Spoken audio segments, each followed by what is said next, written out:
বেআইনিভাবে কাঁটাতারের বেড়া পেরিয়ে বাংলাদেশি নাগরিকদের ভারতে নিয়ে আসা ও ভারত থেকে বাংলাদেশে পাঠানোর এক চক্রের সন্ধান পেল রানাঘাট জেলা পুলিশ। গোপন সূত্রে খবর পেয়ে এমনই এক পাচার চক্রের 5 সদস্যকে গ্রেফতার করল ধানতলা ও হাঁসখালি থানার পুলিশ। বুধবার রাতে হাঁসখালি শিলবেরিয়া থেকে 2 জন ও ধানতলার কুলগাছি থেকে 3 জনকে গ্রেফতার করে পুলিশ। সূত্রে খবর, গত কয়েকদিনে বাংলাদেশ থেকে বেআইনিভাবে ভারতে আসা একাধিক বাংলাদেশি নাগরিককে গ্রেফতার করেছে হাঁসখালি ও ধানতলা থানার পুলিশ।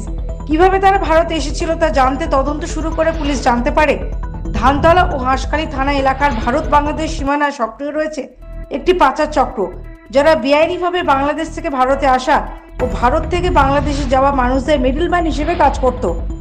আর এরপরই ঘটনা তদন্ত শুরু করে হাঁসখালির শিলবেরিয়া থেকে 2 জনকে ও ধানতলার কুলগাছি থেকে 3 জনকে গ্রেফতার করে হাঁসখালি ও ধানতলা থানার পুলিশ।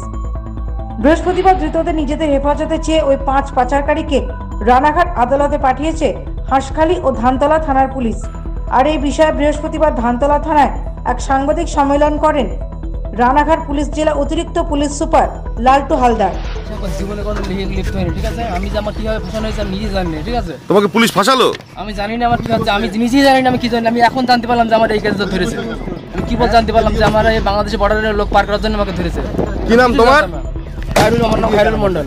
তাদেরকে ধরা হয়েছিল, তো তাদের এক্সামিন করার পরে আমরা জানতে পারলাম তাদের লিডিং স্টেটমেন্ট অনুযায়ী যে আমাদেরই এই ধানতলা এবং হাঁসখালিতে কিছু যারা ভারতীয় টাউট, যাদেরকে দালাল বলা হয়, দালাল চক্র এখানেই মানে ঘাঁটি গেড়ে বসে আছে, তারা ওপার বাংলার সঙ্গে যারা ওদিকে টাউট বসে আছে তাদের সঙ্গে যোগাযোগ করে এই সমস্ত কাজগুলো তারা করে থাকে। বাংলাদেশিদের এই ভারতবর্ষে পাচার করে বা এদেরকে ঢুকিয়ে দেওয়া হয়।